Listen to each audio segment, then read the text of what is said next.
Na hapa leo tunazungumza na Lumambo Shiwala, ofisa usajili wa wakala wa usajili wa biashara na leseni BRELA.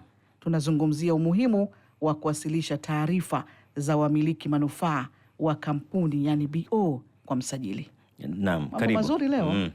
Karibu sana. Asante sana.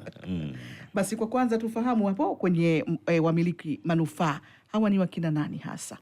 Naam, wamiliki manufaa unasikika kidogo, usikike vizuri wamiliki manufaa ni watu ambao tunasema wako nyuma ya wanahisa. Unajua, unapokuja BRELA kusajili kampuni unaandika wanahisa kwamba Lugendo labda ana hisa labda 20, halafu na wewe labda una hisa 50. Sasa kuna wakati mwingine wewe unaweza ukawa zile hisa umezishika, lakini kuna mtu ananufaika nazo ambaye hayuko kwenye nyaraka za usajili za moja kwa moja. Kwa hiyo yule mtu ambaye ananufaika na hisa zako ambaye kwa kweli ndiye ananufaika, ndio mnufaika wa mwisho wa faida ya zile hisa, na ndio anaye control kampuni na anayetoa maelekezo, lakini haonekani kwenye nyaraka. Huyo ndio tunaita mmiliki manufaa. Yaani manufaa yoyote yanayotokana na hizo hisa unazomiliki wewe, yeye ndio mmiliki au mnufaika. Kwa hiyo wewe unakuwepo pale, lakini yule mtu yuko nyuma yako. Huyu ambaye haonekani kwenye nyaraka lakini anatambulika rasmi? Sasa sheria ilifanywa marekebisho, sheria ya makampuni mwaka 2020 pamoja na kanuni zake. Sasa ndio wakati huo tukaanza kupokea taarifa zake sasa. Na hizi taarifa tunakuwa tunazihifadhi. Kuna taasisi ambazo zinakuwa zina access hizo taarifa, lakini kwenye usajili ule wa moja kwa moja, kwa maana ya memorandum kama mnavyoelewa, unaposajili kampuni yule anakuwa pale hasomeki. Ila kuanzia mwaka 2021 anatakiwa awasilishe taarifa zake kwetu BRELA. Sasa na hapa tumeona kwamba kuna umuhimu wa kuwasilisha hizi taarifa za wamiliki manufaa. Taarifa zipi hasa wanazotakiwa kuziwasilisha? Taarifa anazotakiwa kwanza ni nani ambaye anatakiwa kuwasilisha taarifa, au unapokuwa kwenye kundi gani la umiliki wa hisa. Sheria inasema unapokuwa unamiliki hisa kwenye kampuni kuanzia 5% unatakiwa uwasilishe taarifa za mmiliki manufaa. Kwa hiyo zile taarifa zinazowasilishwa zinaonyesha kwamba ni nani ambaye yuko nyuma yako wewe ambaye una hisa kuanzia 5%.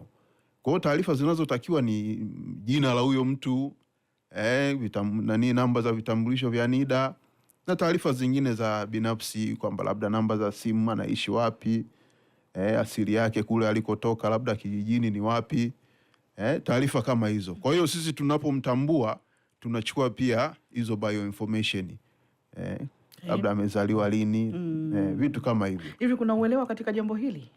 Uelewa upo, kwa sababu tumekuwa tukizunguka sana kwenye vyombo vya habari, kwenye Sabasaba huko tunatoa information mbalimbali, pia kwenye mitandao ya kijamii tunatoa infographics ambazo zinaelezea huyu mtu ni mtu wa namna gani na anatakiwa kuwasilisha hizi taarifa. Na pia kuna mfumo ambao tayari upo kwa ajili ya kuingiza hizi taarifa. Nani anayewasilisha taarifa hizo? Kampuni, yeye mwenyewe binafsi, au ni nani mwenye jukumu la kuwasilisha taarifa zake BRELA? Ni kampuni. Taarifa zote zinazowasilishwa kuhusu miliki manufaa zinawasilishwa na kampuni husika. Na namna ya uwasilishwaji wenyewe, vitu gani huwa vinatumika? Kwenye mtandao pengine, ama anatakiwa kufika ofisini moja kwa moja? Kuna njia zipi? Kuna poto. Ukiingia kwenye website yetu kuna link ya kukupeleka kwenye hiyo poto ya kuweza kuingiza hizo taarifa. Kwa hiyo ukifika kwenye ile poto, kama kawaida unavyojua poto nyingi, utatakiwa utengeneze akaunti yako pale kwenye wakati unafanya registration kwenye mfumo, ili uweze kupata profile ya kuweza kulogin. Kwa hiyo ukisha login basi unaingiza kwa hiyo huhitaji kuja ofisini. Na hapo niliposema kwamba elimu ipo kwa wananchi mbalimbali wanauelewa kuhusiana na umuhimu wa kuwasilisha taarifa za wamiliki manufaa, ushiriki wenyewe wa wananchi ama kujitokeza kwao mpaka kwa mwaka huu tangu umeanza, ama mkichukulia ile ripoti ya mwaka jana na mkachanganya na mwaka huu, sasa hivi tuko mwezi wa pili, hali iko vipi? Wananchi wanajitokeza au bado ndo kuna ule msukumo mpaka wahimizwe? Ya, watu wanajitokeza sana, na bahati nzuri sisi tumeimplement. Unajua, kuleta hizi taarifa za mmiliki manufaa ni wajibu wa kila kampuni, lakini pia kwa sababu ya unyeti wake na umuhimu wake katika taifa na kimataifa, sasa hivi tumesha adopti sera ya kusema no service, no BO, no service. Kwa maana usipowasilisha zile taarifa za mmiliki manufaa, maana yake ukija BRELA kuleta labda mahesabu ya mwaka, labda annual returns, ukitaka kufanya mabadiliko, hautahudumiwa ni mpaka umezileta hizi taarifa. Kwa hiyo hivi vyote ambavyo tunavifanya vinasaidia watu kuwakumbusha kuleta zile taarifa. Kwa hiyo ukiangalia kwa sasa hivi mwitikio ni mkubwa sana, tofauti na miaka ya nyuma. Na labda mnaangalia idadi ya watu kwenye kampuni. Kwa mfano, na kampuni yangu ya Zedi, nina watu 10 tu, ninapaswa pia kuleta taarifa hizo ama mpaka kuanzia watu 500 huko? Hapana. Kampuni yoyote, yani wewe cha kukufanya ujue kwamba unatakiwa ulete hiyo taarifa ni asilimia ya hisa unazomiliki. Yes, mnaweza mkawa 10 lakini kila mmoja anamiliki labda hisa 5. Kwa hiyo maana yake tayari umekuwa labda zile hisa ni asilimia 5. Kwa hata kama muwe 20 lakini kila mmoja na asilimia 5 kwenye kampuni, nyinyi mnatakiwa mlete taarifa za wamiliki manufaa. Yeah, kwa hiyo mmiliki manufaa hawezi, sio lazima awe mmoja kwenye kampuni, wanaweza wakawa 5, 6. Yes. Ili mradi tu kwamba wawe wanamiliki asilimia kuanzia 5 yes, na kuendelea. Wanatakiwa waletewe taarifa zao. Yes, na kwa nini imekuwa si muhimu hawa wamiliki manufaa kuonekana kwenye nyaraka wakati ule wa kusajili kampuni? Asante, ni swali zuri na wengi wanajiuliza kwa nini. Kuna watu wengine labda wasingependa kujiexpose kwa maana moja au nyingine. Unajua, wakati mwingine unaweza wewe ukawa umeanzisha kampuni, lakini si unajua jamii zetu, ukionekana labda una hisa, watu wanasema huyu jamaa sasa hivi ana hela sana. Yes, kwa hiyo unasema ngoja kwenye hii kampuni asomeke fulani, ili nisije nikaanza kuambiwa bwana wewe una pesa sana. Kwa hiyo unaweza hata wewe mwenyewe ukaanzisha kampuni, lakini ukamweka mtu, wewe ukawa mmiliki manufaa, uka avoid ile unnecessary attention. Kwa hiyo nao ni mojawapo kwamba bwana nikinani, kuna ndugu na nini na nini, unaweza wakasema huyu jamaa ana hela sana, kumbe wewe bado unajitafuta. Kwa hiyo hiyo ni miongoni mwa sababu za kukufanya wewe uwe nyuma ya mtu mwingine ambaye umeshamweka kama kwenye nyaraka za usajili. Haya, tunaona pia wakati ndio kwa mara ya kwanza kabisa nimefika ofisini kwenu kwa ajili na mimi kuwasilisha swala langu hilo. Vigezo hasa mnatazama ni vipi, ama natakiwa kuja na kitu gani hasa mpaka nikubalike na mimi kuwasilishwa humo? Ni asilimia tu ya hisa ambazo yule mtu ambaye umemweka pale anamiliki. 5% tu ndio kigezo. Vingine kama nilivyosema mwanzo, utatakiwa tu utoe taarifa zako, NIDA, unaishi wapi na nini na nini. Nyingine ni taarifa za kawaida tu. Na je, mmiliki manufaa akitaka kutoka kwenye hiyo kampuni kuhamia kampuni nyingine, nini anatakiwa kuzingatia? Unajua, umiliki wa kampuni ni kama umiliki wa mali yoyote. Kwa hiyo hautasema unatoka. Utasema labda mimi sasa hivi namiliki kampuni fulani, labda kampuni ya Azam. Nimenunua hisa huko. Kwa hiyo unaweza ukanunua hisa kwenye kampuni nyingine, hii usitoke kwa sababu ile bado ni mali yako. Kwa hiyo hauzuiwi kuwa kwenye kampuni nyingi as long as zile hisa ni kama mali. Kwa hiyo hausemi natoka naenda kwenye kampuni nyingine. Unasema labda nimenunua hisa kwenye kampuni. Nimeuliza hivyo kwa sababu gani, Madege? Wakati mwingine tunaona wale ambao wapo katika kampuni kuna migogoro huwa inatokea. Alafu kuondoka kwake sio kwa heri. Ameondoka kwa sababu ya ugomvi, anataka kuhamisha kila kitu. Hapo mnatazama vipi? Sasa pale ahami, manake hapo anaenda kuanzisha kampuni nyingine. Kwa hiyo kwenye masuala ya makampuni na umiliki wa hisa au hami, wewe unaanzisha kampuni nyingine. Inawezekana asiwe anahama, lakini akaamua kujitoa moja kwa moja kwamba hisa zake kaamua kuziuza. Kabisa. Hisa, uzuri wa hisa Wewe ukitaka ujue hisa ni nini, ni kama mali nyingine yoyote, kama simu yako, kama nyumba, kama nini. Kwa hiyo kama ukiona kuna sehemu hamuelewani, maana yake utawaambia watu wale, bwana mimi naziuza hisa zangu, mnunue. Au wakati mwingine pia unaweza ukaalika watu wa nje wakanunua pia hizo hisa. Na hili lipo kisheria kwa yule ambaye hajaleta taarifa za wamiliki manufaa anachukuliwa hatua, ama kwa mtu ambaye ni hiari yako sio lazima? Ni lazima. Ukishafikia kwamba una hisa 5 unatakiwa kuwasilisha hizo taarifa. Taarifa hizi ni kila mwaka au inatosha tu mara moja? Ni mara moja tu, labda pengine yanapotokea mabadiliko kama unavyosema, labda umeamua kutokuwa na interest, watu wamekaa huko, labda wewe na mtu mwingine mkasema bwana mimi ni mmiliki manufaa kwenye kampuni fulani, kwa hiyo hii interest yangu na kuuzia wewe. Kwa hiyo hiyo inawezekana. Sawa. BRELA ndio wakala wa usajili wa biashara na leseni hapa nchini. Ikitokea kwamba, na tunasikia mara nyingi kwamba kuna mtu amejificha kampuni fulani, yeye ndio mmiliki, lakini ile kampuni inasomeka jina fulani. Huwa BRELA mnapata nafasi ya kufuatilia ili kujua kwamba kwa nini kampuni hii imesajiliwa kwa jina fulani lakini mmiliki ni fulani, ama ni jambo ambalo liko tuseme nini, haliko kwenye mamlaka yenu? Ndio maana sasa hii dhana ya umiliki manufaa ikaja. Kwa hiyo maanake huyo mtu analazimika kuja, sisi tusimtafute.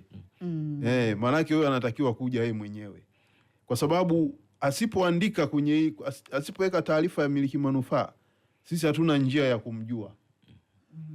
Hatuwezi tukasema. Nimelizungumza hili kwa sababu juzi wakati waziri mkuu akiwa Tanga kule akikamilisha ziara yake, wakati akikagua mradi wa bomba la mafuta ghafi kutoka Hoima Uganda kuja Chongoleani Tanga, alisema kuna kampuni za wageni ambazo zinasajiliwa lakini kwa mgongo wa wazawa, yani wazawa ndio kama wanawabeba wale wageni, alafu inasajiliwa kwa jina la yule mzawa, lakini mwenye hiyo kampuni ni yule mgeni, kwa hiyo anapata manufaa kadhaa kama mzawa. Yale ya mgeni anakuwa hashughuliki nayo. Kwa hiyo kuna vitu ambavyo labda serikali ikisema sasa kipaumbele ni kampuni za wazawa, naye anajikuta naye kampuni yake inaingia mule. Taarifa sasa za mnufaika hapa, wanaitwa nani hawa? Mmiliki manufaa. Kama kwa jambo kama hili mnaliangalia kwa namna gani kuhakikisha kwamba hata kama kampuni hii ni ya mzawa na imesajiliwa, lakini mmiliki wake kwa nyuma sio mzawa, kufuatilia na hatimaye kubaini, na pengine mtaamua kuifutia usajili ama vipi? Sasa bahati nzuri hizi taarifa tunaweza kusanya sisi watumiaji au ambao wanazitumia zaidi ni vyombo vya uchunguzi. Kwa hiyo kwenye kesi kama hizi vyombo vya uchunguzi vitafanya uchunguzi wake, baadaye vitabaini kwamba yule Mchina labda ndio mmiliki nini. Na umeamua kumtaja Mchina moja kwa moja. Kwa nini? Sasa kama mtu mwingine tofauti. Labda tuseme huyu Mnyarwanda. Ndio anahusika, au Malawi anahusika na nini na hiyo kampuni. Sasa imeenda hivyo mpaka mahakamani, ikawa confirmed, kuna faini, na sheria inasema kuanzia nani faini kuanzia $500,000 mpaka $10,000. Faini anapigwa nani? Anapigwa faini yule ambaye alikuwa ameficha hizo taarifa. Yani mzawa. Yule mzawa. Kwa kumficha huyu mgeni. Kwa kumficha huyu mgeni. Yani kukubali kwamba mimi nakulinda wewe, waacha mimi nionekane ndio mmiliki wa hii kampuni. Si ndio manake? Yes. Hivi hakuna namna, tueleze wewe, hakuna namna ambapo huyu mzawa pengine akiamua labda kwa roho mbaya yake akaamua kumdhulumu yule bwana, ikawezekana? Kwa sababu wewe mimi ndo nimesajili kwa jina langu kila kitu, kampuni inaonekana ya kwangu, na pengine hata hisa huna, ili kujificha.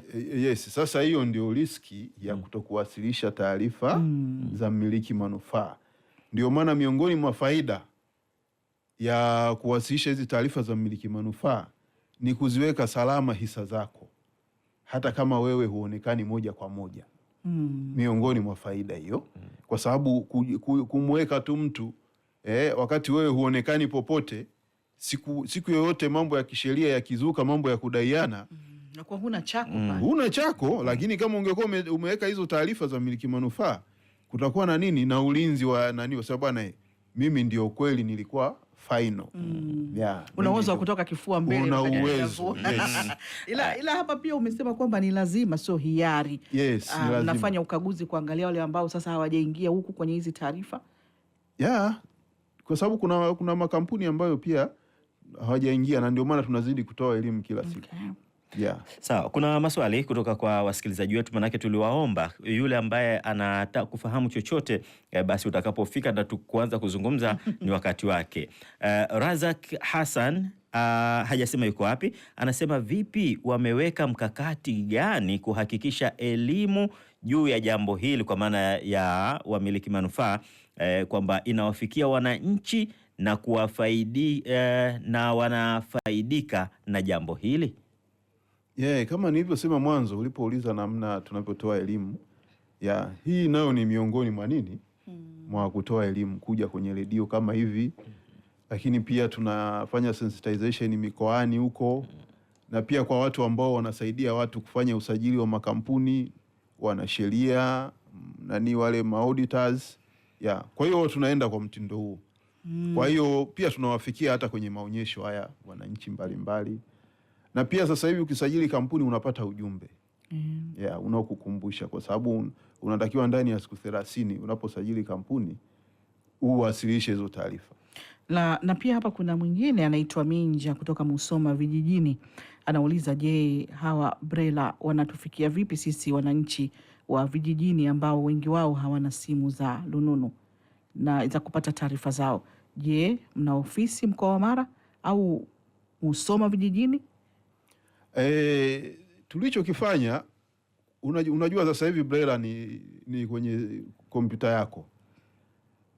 Sasa huwezi ukaweka branch mpaka vijijini, lakini tulichokifanya, tulitoa elimu chochote kile kinachotokea BRELA, huduma ikija na nini, tunazunguka kwa maafisa biashara ambao wako karibu zaidi na wananchi wale, tunawapa elimu, tunawapa saa nyingine semina mbalimbali kama hizi za miliki manufaa, namna ya kusajili kampuni.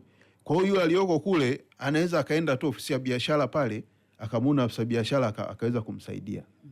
Kwa sababu wale ni wadau wetu namba 1 kwenye mikoa huko na kwenye halmashauri. Sawa. Haya, na mwingine anaitwa Omar Daba anauliza kwamba hizi aina 3 za kampuni binafsi, kampuni za umma na kampuni za wageni, je, na zenyewe zinaingia humo kwamba lazima zitoe taarifa kwa una ujumbe lakini nafikiri hapa ndio kwa hawa wamiliki manufaa watoe taarifa za hawa wamiliki manufaa? Kwa bahati nzuri ni kwamba pale mwanzo nilipoongelea habari ya nani anayepaswa kuleta hizi taarifa, tukaona kigezo kikubwa zaidi ni 5% ya hisa. Hicho cha kwanza. Kwa hiyo wewe ukishajijua mimi namiliki hisa 5%, unatakiwa kufanya nini? Kuleta hizo taarifa. Lakini kwa sasa hivi kampuni nyingi ni kampuni hizi binafsi, private companies. Zenyewe muundo wake ni rahisi hata kukalkuleti hizo hisa. Kuna msikilizaji anasema anaitwa Hassan Aundaia, faida zake ni zipi hasa kuwasilisha hizo taarifa?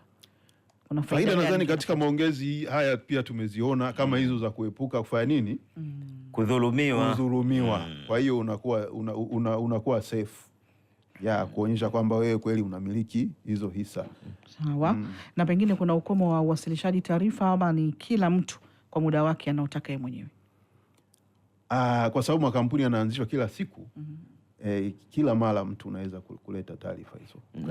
Yaani nadhani labda alichotaka kujua huyo msikilizaji hapo ni kwamba tangu kuanzishwa kwa kampuni hiyo ni ndani ya siku 30. Ndani ya siku 30. Na ukisajili kampuni saizi unapewa hiyo notification kwamba kampuni yako imesajiliwa. ikishasajiliwa ndani ya siku 30 ulete hizo taarifa. Na of course hii unazileta hizo taarifa bila penalty. Baada ya hapo utapata penalty. Unapochelewa.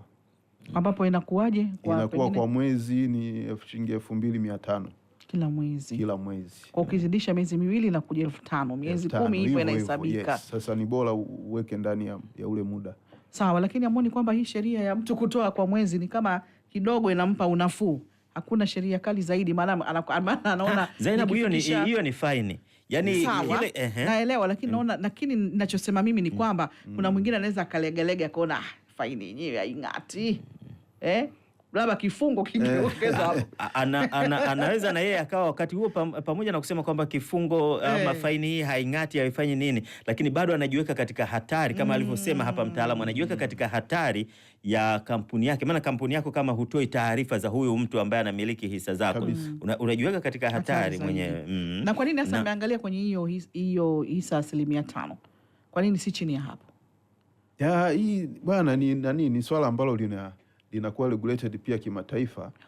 Kwa hiyo unajua sisi ni wanachama pia wa mashirika mbalimbali ya kimataifa ambayo yanasaidia kuzuia ugaidi nini. Kwa hiyo ukiangalia kwenye zile nchi mbalimbali kuna hizo basic percentage zinakuwa zitofautiani. Kwa hiyo ni amount ambayo ni percent ambayo inaonyesha huyu mtu ana substantial umiliki wa hisa. Kwa hiyo at least tuanzie pale ili kusudi tusishuke sana huku, tutakuwa tunawachukua hata watu ambao wangeweza tu kujaza zile taarifa zao kwenye mifumo yetu. Yaani tungekuwa na watu wengi sana ambao pia pengine wasingesaidia kwa hizi taarifa. Hamadi dereva wa bajaji external anasema nawapata vizuri, lakini naomba swali langu mpelekee mtaalamu hapo kwamba kwa nini ni lazima kwa kampuni kuuza hisa zake? Hamna ulazima. Sio lazima. Kwa hiyo unaweza ukawa wewe mwenyewe ndio mmiliki na hisa zako na kila kitu ukawa wewe mwenyewe. Kwa sababu yeye anasema kampuni kwamba unalazimika uuze hisa. Hapana. Unaweza ukaona kuna watu wanahisa kwenye makampuni toka miaka ya 50 mpaka leo. Yes. Ni kama biashara yoyote ile. Huyu anasema uwajibikaji ni tatizo kubwa sana hasa kwenye sekta ya umma. Anashauri serikali ianzishe mafunzo maalum ya uwajibikaji kwa watumishi wa umma. Ludovic Peters wa Arusha. Sawa, kwenye kukamilisha sasa, msisitizo wako kwenye makampuni ni upi? Msisitizo wangu kama ambavyo nimekuja kusema, umuhimu wa kuwasilisha hizo taarifa. Watu wawasilishe hizo taarifa. Unajua kuna wakati hapo umesema kwamba kitu gani labda kinamvutia. Tukaona kwamba ile penalty ni ndogo na nini. Lakini sasa hivi tunakoelekea, taasisi za kibenki pia zinataka hizi kampuni angalau ionekane hii kampuni inafanya nini, inawasilisha hizi taarifa kwa sababu ya mambo yao ya transaction na nini. Kwa hiyo utagundua sasa hivi kuna watu wakienda benki wanaulizwa hizo taarifa. Sio kwamba walete hizo taarifa, lakini angalau mmefaili BRELA? Kwa hiyo kuna umuhimu sana wa kuweka hizi taarifa. Kuna mtu ameuliza swali hapa la msingi kweli kweli, na umezungumzia hapo. Anasema kwa nini ni muhimu kwa kila mwaka kampuni kuwasilisha annual returns na wakati kuwasilisha taarifa za mmiliki manufaa ni mara moja? Mara moja kwa maana ya umiliki. Kwa sababu umiliki haubadiliki. Unaweza ukawa mmiliki wa hisa hata miaka 20. Kwa hiyo hatuwezi tukawa na kuuliza kila siku, wewe itakapobadilika labda umeuza zile hisa ndio tutakwambia ulete taarifa. Sawa, tunakushukuru sana, kila la kheri. Asante. Sawa, msikilizaji, umemsikia hapo Lumambo Shiwala, ofisa usajili wa wakala wa usajili wa biashara na leseni BRELA. Na hapa tumezungumzia umuhimu wa kuwasilisha taarifa za wamiliki manufaa wa kampuni BOFM.